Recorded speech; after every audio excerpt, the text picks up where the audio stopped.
Welcome to October's site meeting. We're going to go through the site meeting form. Listed at the top is the average daily attendance. You can look at that.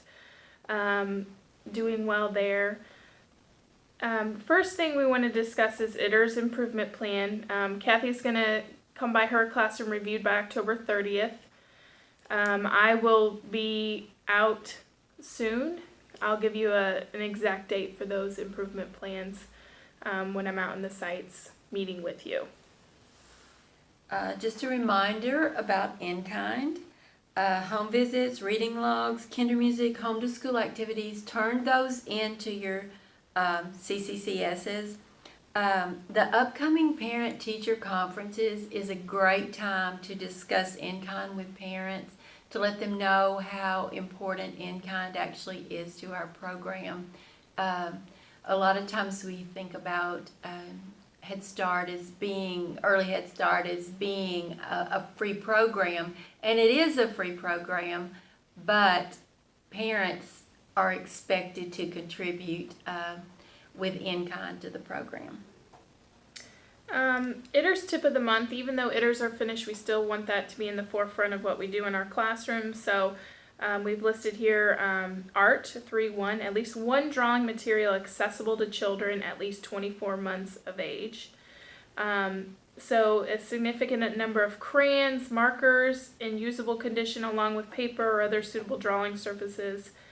Some other examples of appropriate art materials that can be out and accessible to children are crayons, watercolor markers, brush, finger paints, Play-Doh, collage materials of different textures. So a lot of you utilize the watercolor little palettes we've bought because it requires them to have water, so maybe it's a less messy thing to have out, or maybe Play-Doh. But a lot of individuals missed this, which brought their score down to a 2. So you did have an art activity out, you did participate, you had great conversations about art, but you didn't have that drawing material out and accessible, so it brought your score to a 2. So we want to be sure that we have those materials out for children and we're meeting that standard. Because it's kind of disappointing to do everything right, and then because it was not accessible to children by definition of how ITERS defines accessible, we didn't get a great score on some of those, so it's really important that we do that. Accessibility of materials. This goes along with ITERS. Classrooms should always be what we would call ITERS ready. In other words, they would have all the ITERS recommended materials accessible to the children. Their centers, all the centers in the classroom should be open and accessible, available at all times to the children. It's not permissible for teachers to block access or to put toys out of reach for their own convenience. It's not enough materials is a major cause of challenging behaviors. Sometimes we go into classrooms and children are doing all kinds of things and the teachers are frustrated, but it's because they don't have enough to do. They don't have the materials there, and sometimes teachers are not interacting with them with the materials that they have. And I know most of the time when I talk to teachers about this, they say they won't pick it up. They just dump it out, and that's true. But supporting children in learning to clean up is as much a part of teaching in an early Head Start classroom as all the other things that we think about teaching them. So supporting children in cleanup efforts is a part of developmentally appropriate practice, and it's to be expected in all early childhood classrooms. So be sure that those centers are open and they're accessible to children. It's not okay to turn the shelves around so that they can't get to them. It's not okay to take materials because the children didn't pick them up and maybe the room got cluttered. It's not okay to take those materials and put them out of reach of children. Really, you're just hurting yourself if you do that, because you're just setting yourself up for behavior challenges when children don't have enough of the appropriate materials to use and enough of the appropriate things to do. So if it's one or the other, take the having to pick them up. So that's better than the behavior challenges that it causes. Next is curriculum fidelity. We provided that tool, that form to you via email in October. That needs to be returned completed one per classroom, not per teacher. It's just one per classroom, and it needs to be returned at the director's meeting on November 6th.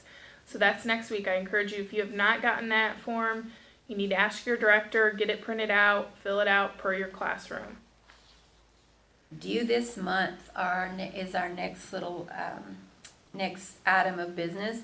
The first parent-teacher conference is due November 29th. Some of you have already started those. Some of you already sent some of those in to me.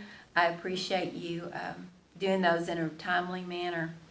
Site meeting sign-off forms for this site meeting that will be attached to this video when it comes out. Those site meeting sign-off forms will be due on November 11th. Being able to continue this format for site meetings depends on your participation. It depends on you watching the video and signing off that form, and the director getting that sign-in sheet to me. Signing off that you viewed the video is, of course, an honor system. So we want to thank you for taking the time to watch these, for taking the time to take seriously the information that we present to you at these site meetings. And always, if you have any questions, shoot us an email, give us a call. We're more than glad to talk about anything that's presented here or any support that you need in the classroom to accomplish what we ask you to do. Upcoming training and events, of course, we have that 2020 pre-service, which has that new week. We want you to mark your calendars July 13th to the 16th. Also, we have the CCP directors meeting November 6th. We'll be serving breakfast at 8:30. That's, again, just for your directors.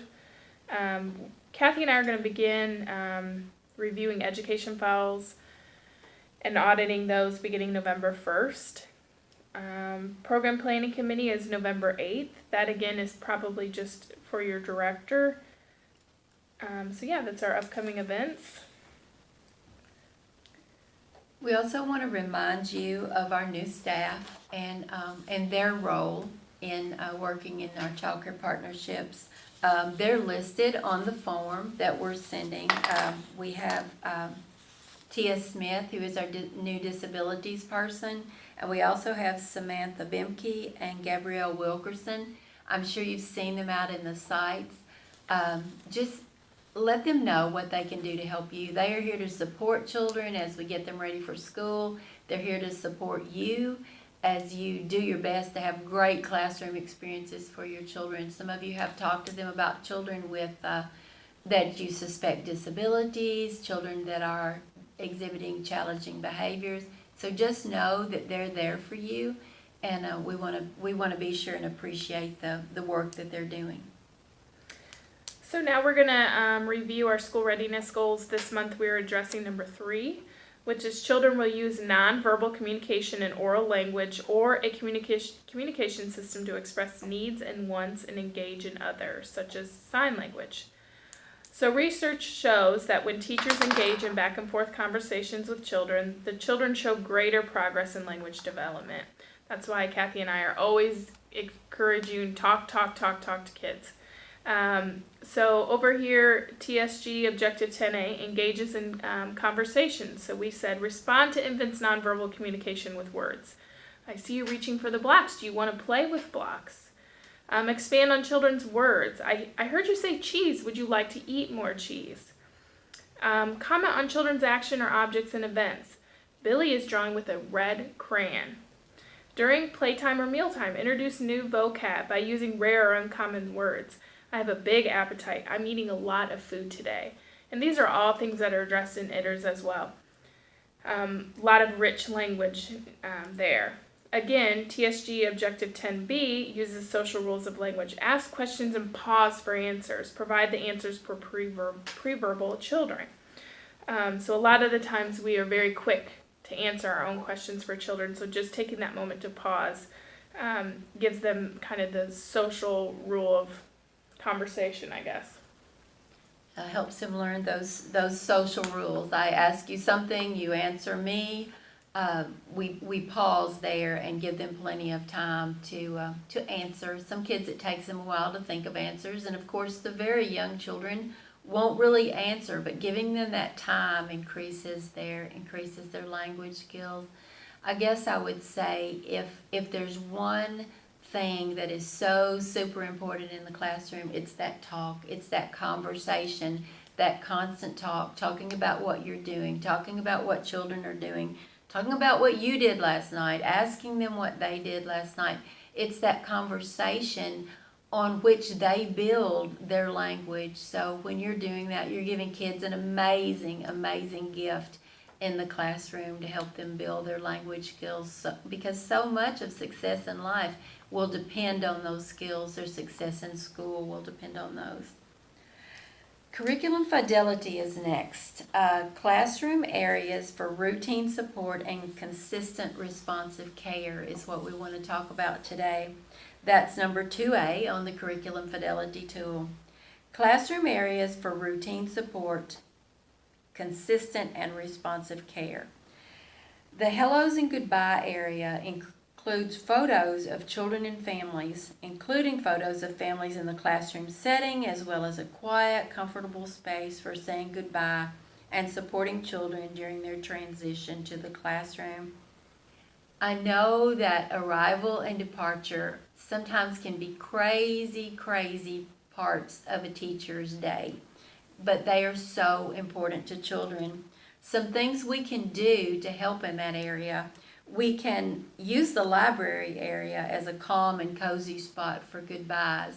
And in that area, we can talk to children about family photos, especially children who experience separation anxiety. Photos help children. When I was in the classroom, I used to make little booklets of photos for children of their family. And when they missed their mom, they could get that little book. It was theirs. They could look at the picture of their mom, their dad, their pet, their siblings. Sometimes children need those things to help them remember that mom really is coming back. And I know it can be difficult for teachers sometimes when children do have separation anxiety. They may cry even for long periods of time, new children, but if we can reassure them, if we can find ways to reassure them, that hello and goodbye is very helpful. Develop meaningful teacher-child rituals for children's arrivals, such as a good morning song, an affectionate greeting. Kids like to be greeted in different ways. Jennifer was talking this morning about one of her teachers that always greets her children with enthusiasm and excitement, and that helps children. And use your viewers or bulletin boards to display family pictures. Have those available for children, or take some little photo books and put pictures of children and parents. That's always helpful. And although it is a stressful part of the day, we can really help children if we'll just utilize the rituals and just make a big deal about how excited we are to see them.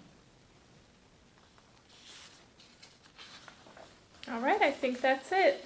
Thank you so much. Be sure to have that sign your sign-off sheet. You're signing that you watched the video and you understand everything we covered.